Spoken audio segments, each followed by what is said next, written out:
Hello everyone.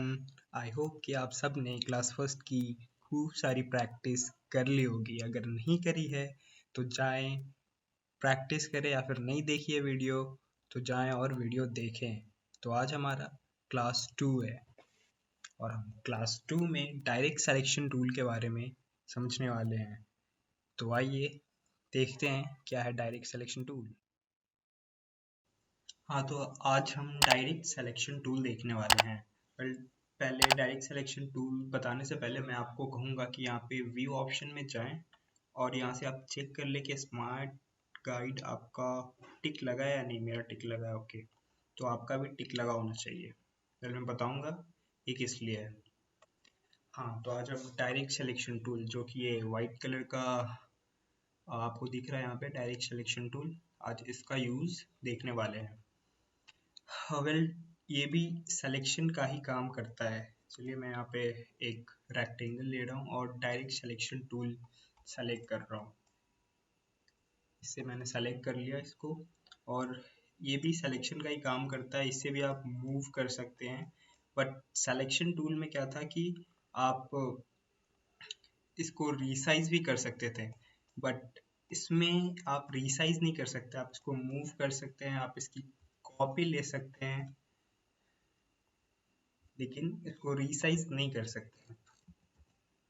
Okay, और हाँ, तो आपको बता दो ये, और आप चाहे तो इस डायरेक्ट सिलेक्शन टूल से ये पॉइंट के कॉर्नर सेलेक्ट कर सकते हैं। एक सिंगल कॉर्नर कॉर्नर जैसे मैंने इसको सेलेक्ट किया, और मैं चाहूँ तो इसका शेप ऐसे जैसा चाहूँ वैसा बना सकता हूँ। ये देखिए, या फिर मैं इसको सेलेक्ट करके ऐसे मूव कर सकता हूँ मैं हर एक कॉर्नर को। वेल, इस कॉर्नर को कहते हैं हम एंकर पॉइंट। एंकर पॉइंट कहते हैं। ये जॉइंट का काम करता है। ये दो लाइनों को ज्वाइन कर रहा होता है। और हाँ, तो मैं आपको बता रहा था कि वो, इसको पहले डिलीट करता हूँ मैंने वो स्मार्ट गाइड क्यों ऑन कराया। जैसे मैंने एक अभी स्क्वायर ले लिया और ये डायरेक्ट सिलेक्शन टूल ले रहा हूँ मैं। इसको सेलेक्ट कर लिया फिर मैंने, और इस जैसे ही मैं माउस का कर्सर यहाँ पे ले जा रहा हूँ, मैं जूम करके बता रहा हूँ आपको। जैसे मैंने यहाँ पे लेकर आया तो ये बता रहा है कि यहाँ सेंटर है, ये सेंटर पॉइंट है। और जैसे ही मैं यहाँ लेकर आ रहा हूँ तो ये बता रहा है ये एंकर है, ये एंकर पॉइंट है। और जैसे ही मैं यहाँ ला रहा हूँ तो ये बता रहा है कि ये पाथ है। यहाँ पे आपको दिख रहा होगा ये वायलेट कलर से, ये एंकर पॉइंट। आपको और जूम कर रहा हूँ, ये यहाँ ये बता रहा है ये एंकर पॉइंट है, और यहाँ ला रहा हूँ मैं तो ये पाथ है। हाँ, एक चीज़ और बता रहा हूँ मैं आपको। चलिए मैं यहाँ से स्टॉक को ऑफ कर रहा हूँ, स्टॉक को ऑफ यहाँ से नन कर रहा हूँ। ये वाइट कलर पे जो रेड कलर की लाइन दिख रही है उसको क्लिक कर रहा हूँ, जिससे हुआ ये कि ऑफ हो गया हमारा स्टॉक। जो भी आउटलाइन थी वो बंद हो गई। तो आपको ये ब्लू लाइन दिख रहा हो, ये ब्लू लाइन वो है जिससे सारे वेक्टर ग्राफिक्स बन रहे होते हैं। और ये जो ब्लू लाइन का ये जो देख रहे हैं आप, ये पाथ कहलाता है। पाथ पाथ क्या है, एक सिंपल सा लाइन है। चलिए मैं आपको लाइन टूल लेकर बता रहा हूँ मैं। यहाँ से लाइन टूल लिया और ये फिफ्थ वाक्य मैंने ये ले लिया। तो इसमें बता रहा हूँ मैं कि हाँ, ले लिया। देखिए यहाँ पे ये पाथ है। पाथ क्या है? वेल, एक लाइन है, जैसे मैथमेटिक्स में हमने पढ़ा था लाइन सेगमेंट। लाइन सेगमेंट क्या होता है? जिसके दो एंड पॉइंट होते हैं। तो इसमें भी दो एंड पॉइंट है, ये एंकर पॉइंट्स। एंकर पॉइंट्स जो है वो एंड पॉइंट है, जो इस लाइन को रोक के रख रहा है। आप चाहे तो इसको डायरेक्ट सिलेक्शन टूल से, अब ये आपको नहीं दिख रहा है क्योंकि अब इसका फिल और स्ट्रोक दोनों ऑफ था। यहाँ देख सकते हैं दोनों ऑफ था, इसलिए अभी आपका आर्ट यहीं पे है, आपको दिख नहीं रहा है। एक बार हम ऐसे या कंट्रोल ए करते हैं, यहाँ पे दिख जाएगा कि कितने लाइन से। चलिए मैं इसको भी फिलहाल वापस से मैं इसको सेलेक्ट करके डिलीट कर रहा हूँ। और हाँ, तो अभी मैं वापस से स्ट्रोक ला रहा हूँ, स्ट्रोक को ऑन कर रहा हूँ। तो ये हमारी अभी एक लाइन है, लाइन जिसपे दो इन पॉइंट है। आप चाहे तो डायरेक्ट सिलेक्शन टूल से, जैसे मैंने इसको ड्रैग करके ये वाला एंकर पॉइंट सेलेक्ट किया और इसको मैं मूव करके यहाँ रख रहा हूँ, यहाँ ऐसे कुछ भी कर सकते हैं। या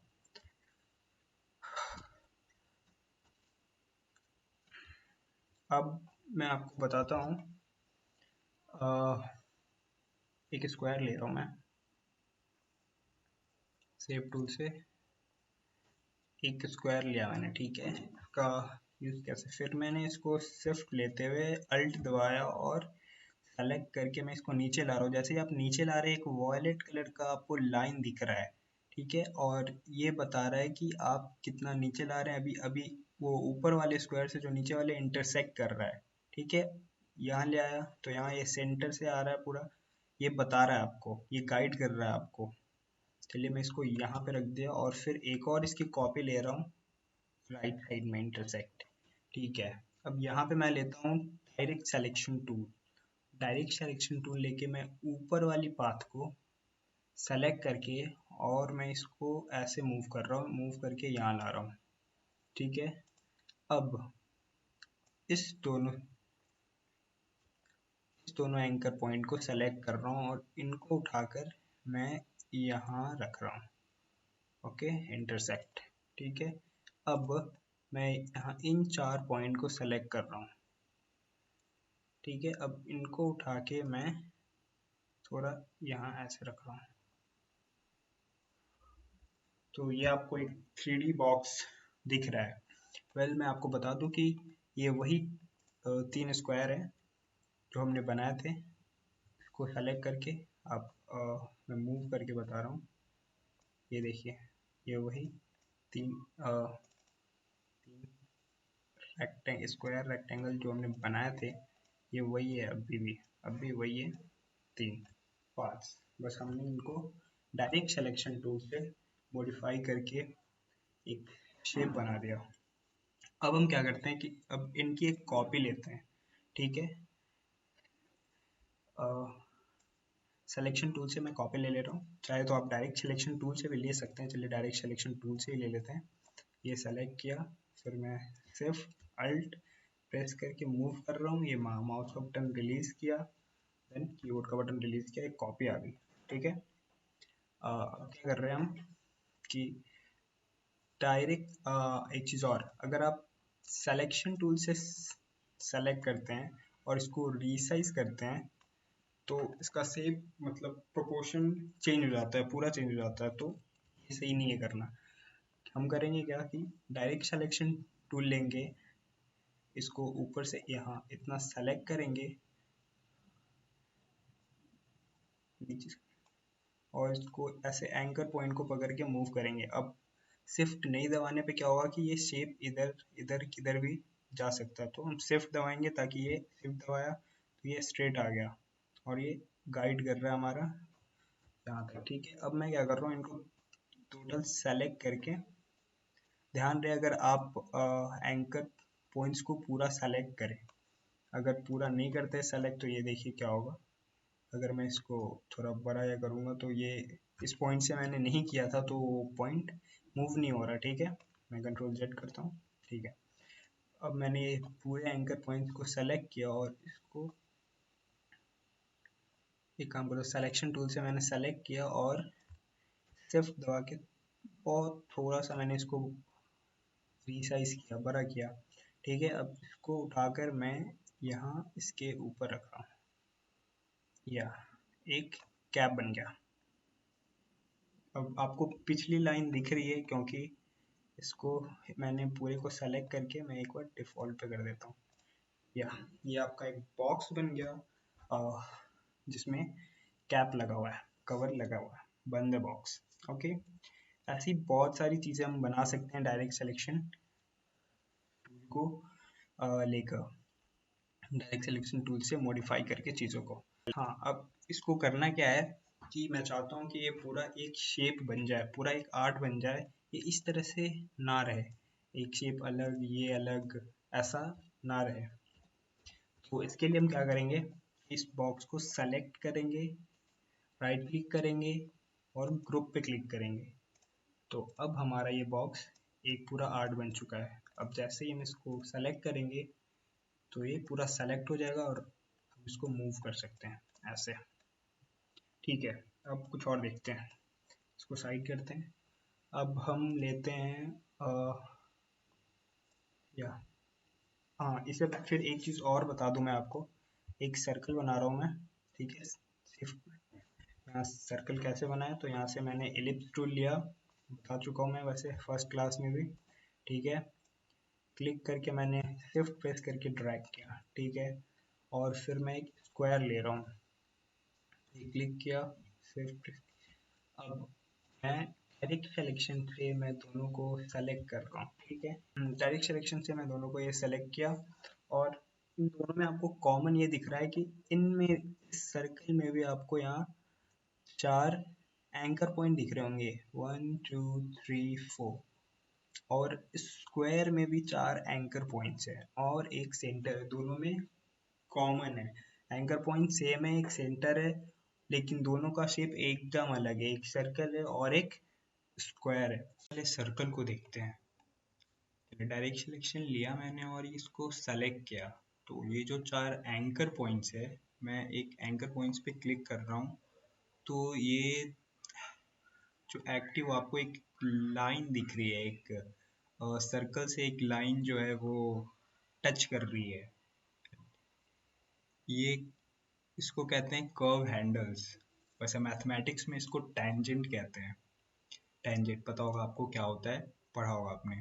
तो इलस्ट्रेटर में हम इसे कहते हैं हैंडल्स, इसको हैंडल कहते हैं। ये हैंडल्स ये रहा है कि अ, ये वाला जो हैंडल है, राइट साइड वाला जो हैंडल है, इस पाथ को हाफ कर्व कर रहा है, और ये वाला जो हैंडल है इस पाथ को हाफ कर्व कर रहा है।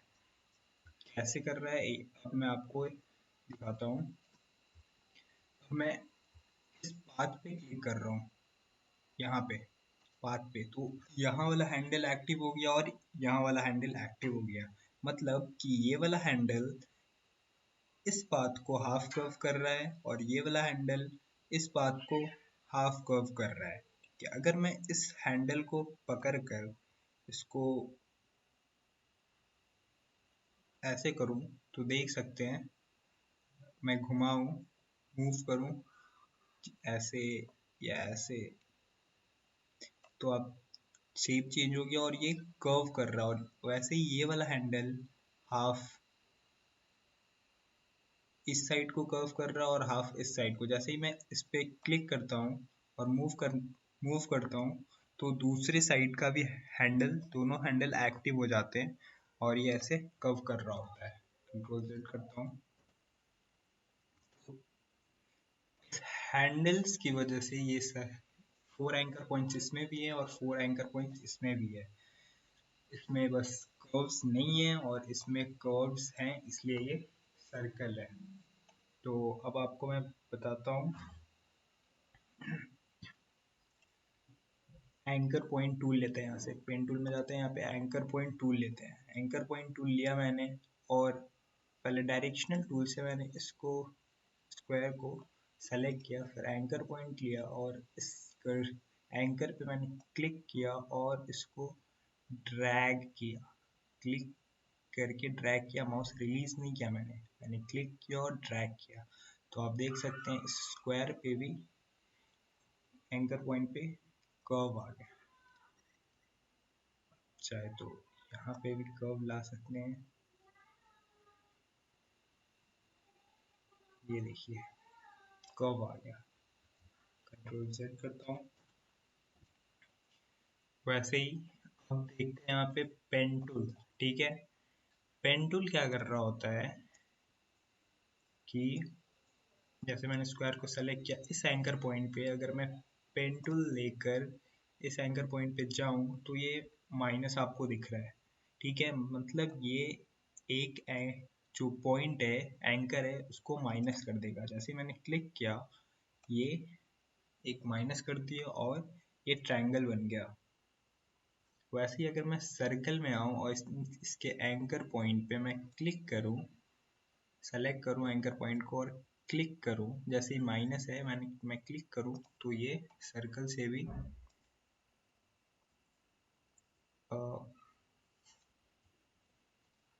डायरेक्शनल टूल लिया मैंने और इसको सेलेक्ट किया सर्कल को, फिर पेन टूल लिया यहाँ से, और फिर मैं जैसे ही क्लिक कर रहा हूँ एंकर पॉइंट पे, यहाँ सर्कल से भी एक एंकर पॉइंट हटा और ये शेप चेंज हो गया। तो अभी आपने देखा पेन टूल और anchor point tool. Anchor point tool क्या करता है कि एंकर्स को, कर्व को हटाता है। अगर ये सर्कल पे हम क्लिक कर रहे हैं एंकर, यहाँ से देखिए मैंने लिया है anchor point tool. Anchor point tool से अगर मैं सर्कल्स के एंकर पर क्लिक करता हूँ तो ये क्या करता है कि कर्व्स को हटा देता है, कर्व्स खत्म करता है। और इस वैसे ही मैं चारों एंकर पे मैं क्लिक कर दूं तो ये आपका सर्कल स्क्वायर बन जाएगा। इसने उस सर्कल से सारे कर्व्स हटा दिए और ये स्क्वायर बन गया। तो आपने देखा कि tool anchor point tool curves हटाता है और कर्व्स बनाता है। कर्व्स हटाता कैसे है, जैसे ही हम किसी कर्व्ड एरिया, कर्व्ड पाथ पे जो एंकर पॉइंट होते हैं उस पर क्लिक करते हैं हम, तो कर्व हट जाता है। और कर्व बनाता कब है, जब हम एंकर पॉइंट को क्लिक करके ड्रैग करते हैं तो ये कर्व बनाता है। ओके, होप आप समझ गए होंगे मैंने अभी क्या बताया।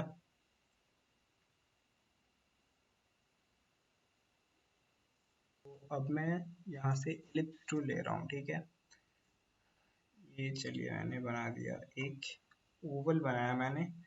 उसके बाद मैं क्या कर रहा हूँ कि यहाँ से डायरेक्ट सिलेक्शन टूल ले रहा हूँ और इस पॉइंट को सेलेक्ट कर रहा हूँ और यहाँ पे दो कर्व आ गया। मैं इस हैंडल को ऊपर से पकड़ के इसको थोड़ा मैं ऐसे कर रहा हूँ, हाँ। और इस एंकर पॉइंट को सेलेक्ट करके इसको थोड़ा ऊपर उठा रहा हूँ और वापस से इसको सेलेक्ट करके थोड़ा ऐसे रख रहा हूँ। पहले मैंगो का शेप बन गया, एक मैंगो बन गया, ठीक है। अब एक और मैं ओवल ले रहा हूँ, ओवल लिया, ठीक है। अब डायरेक्ट सिलेक्शन लिया, वापस मैं यहाँ से एंकर पॉइंट टूल ले रहा हूँ। एंकर पॉइंट टूल लेके मैंने इस पे क्लिक किया, फिर मैं इस एंकर पॉइंट पे क्लिक किया और ये आपको एक लीफ जैसा बन रहा। मैं डायरेक्ट सिलेक्शन टूल लेके इसको थोड़ा इधर कर रहा हूँ और इसको सेलेक्ट करके मैं थोड़ा इधर कर रहा हूँ, ठीक है। अब मैं पूरे को सेलेक्ट करके यहाँ रख रहा हूँ थोड़ा। अब सिलेक्शन टूल लेकर मैं इसको रोटेट कर रहा हूँ थोड़ा सा और रिसाइज भी, शिफ्ट प्रेस करके। और ये हमारा एक मैंगो का लीफ भी बन गया। ओके, अब मैं इसमें चाह रहा हूँ कि हम्म अब मैं यहाँ से एक ब्रश टूल, ठीक है, ब्रश टूल या चलिए ब्रश टूल ले लेता हूँ, ठीक है।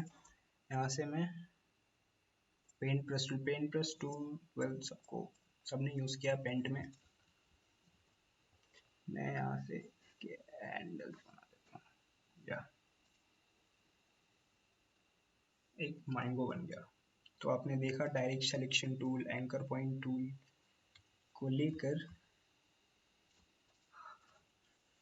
इंटरेस्टिंग सी चीज़ें बन जाती हैं। बट हाँ, एक चीज़ और मैं आपको बताना चाहूँगा कि चलिए इस बॉक्स को सेलेक्ट किया मैंने, ठीक है। और हम जब रिसाइज करते हैं तो शिफ्ट प्रेस करके करते हैं तो ये किसी एक पॉइंट से बड़ा या छोटा हो रहा होता है, ठीक है। अब मैं क्या चाहता हूँ कि ये मैं एक चीज़ और, शिफ्ट और अल्ट दोनों प्रेस करके मैं इसको रिसाइज कर रहा हूँ। अब देखिए क्या हो रहा है, अब ये सेंटर की तरफ छोटा या सेंटर से छोटा या बड़ा हो रहा है, ठीक है। शिफ्ट और अल्ट प्रेस किया मैंने और इसको रिसाइज किया, ये सेंटर से बड़ा या छोटा हो रहा है, या आप देख रहे हैं। और अगर मैं सिर्फ शिफ्ट प्रेस कर रहा था तो ये ए साइड से छोटा या बड़ा हो रहा था। वेल ठीक है, बताना था मैंने, बता दिया। अब इनको डिलीट करता हूँ। यहाँ से मैंने एक ये ओवल ले लिया, ओवल शेप ले लिया। अब इसमें मैं क्या करता हूँ कि अब मैं यहाँ से एक आर्क टूल ले ले रहा हूँ, ठीक है। अब आर्क टूल से मैं इस पॉइंट पे एक ऐसा सा आर्क बना रहा हूँ, ओके। अब मैं थोड़ा जूम कर रहा हूँ उसको, और इस जगह पे मैं एलिप्स टूल लेके एक छोटा सा ये बना रहा हूँ मैं, ओके। एक हमारा छोटा सा गैप बन गया। अब इसको ग्रुप कर रहा हूँ मैं ताकि ये एक साथ सारे मूव हो। अब इनकी एक कॉपी ले जाऊँ यहाँ पे, और इनकी एक कॉपी ले रहा हूँ यहाँ पे, और इनको रोटेट करके मैं यहाँ रख रहा हूँ, ठीक है, यहाँ पे। और इसको रोटेट करके मैं यहाँ रख रहा हूँ। हाँ, वेल ये एक ग्रैब बन गया। अब मैं क्या चाह रहा हूँ कि ये वाला जो पार्ट है ये ऊपर आ जाए, तो बस कुछ नहीं करना, यहाँ पे राइट क्लिक करें, अरेंज पे जाएं, और अरेंज पर जाकर यहाँ पे ब्रिंग टू फ्रंट है, ब्रिंग टू फ्रंट पे क्लिक करने से वो सबसे ऊपर आ जाएगा। और ब्रिंग टू अगर फॉरवर्ड करते हैं तो वो एक स्टेप आगे आएगा। चलिए, ब्रिंग टू फ्रंट किया, ये सबसे आगे आ गया, ठीक है। अब मैं इनको सेलेक्ट कर रहा हूँ और इनकी पूरे की कॉपी ले रहा हूँ, ठीक है। या फिर पहले इनको ग्रुप कर देते हैं, फिर इनको ग्रुप कर दिया हमने। अब एक साथ ये मूव होंगे, ठीक है। अब क्या करते हैं कि अब इनकी एक कॉपी ले रहा हूँ मैं, कॉपी लेके मैं इनको थोड़ा सा छोटा कर रहा हूँ, शिफ्ट प्रेस करके, ठीक है। और इनको यहाँ डाल रहा हूँ थोड़ा सा छोटा, और ठीक है, इनको यहाँ मैं डाल रहा हूँ यहाँ। और क्या कर रहा हूँ, इनको bring to arrange, right click किया, arrange, send back, send to backward. अब ये पीछे चलेगा, ठीक है। अब इनकी एक और कॉपी ले रहा हूँ मैं, ठीक है, थोड़ा और छोटा कर रहा हूँ मैं, और इनको यहाँ पे डाल रहा हूँ थोड़ा रोटेट करके। फिर अगेन मैं राइट क्लिक करके अरेंज कर रहा हूँ और सेंड टू बैक। वेल, अब देखें यहाँ पे तो हमारा एक क्रैब्स बन चुका है। तो आप ऐसे ही बहुत सारी चीज़ें बना सकते हैं डायरेक्ट सिलेक्शन टूल लेके। पहले क्लास में हम सिलेक्शन टूल देखा था, और आज हमने थोड़े से पेन टूल का यूज़ देखा, डायरेक्ट सिलेक्शन टूल देखा, और एंकर पॉइंट देखा। वेल, हमने पेंट ब्रश टूल भी देखा। वेल, ये सबको पता था पेंट ब्रश टूल का काम। और डायरेक्ट सिलेक्शन टूल से शेप को मॉडिफाई करके हम कैसे कैसे चीज़ें बना सकते हैं, इंटरेस्टिंग चीज़ें बना सकते हैं, आज हमने वो देखा। तो आज की क्लास बस इतना ही, और आपको बस प्रैक्टिस करना है इन सब चीज़ों की। प्रैक्टिस करते रहिएगा, आपको याद रहेगा। और ये सारे टूल्स, जैसे जैसे हम क्लास में आगे बढ़ेंगे और टूल्स को समझेंगे, इन सब टूल्स का भी यूज़ आएगा, इसलिए प्रैक्टिस ज़रूरी है। प्लीज़ आप प्रैक्टिस करें। तो आज की क्लास बस मैं इतना ही रखता हूँ। Thank you.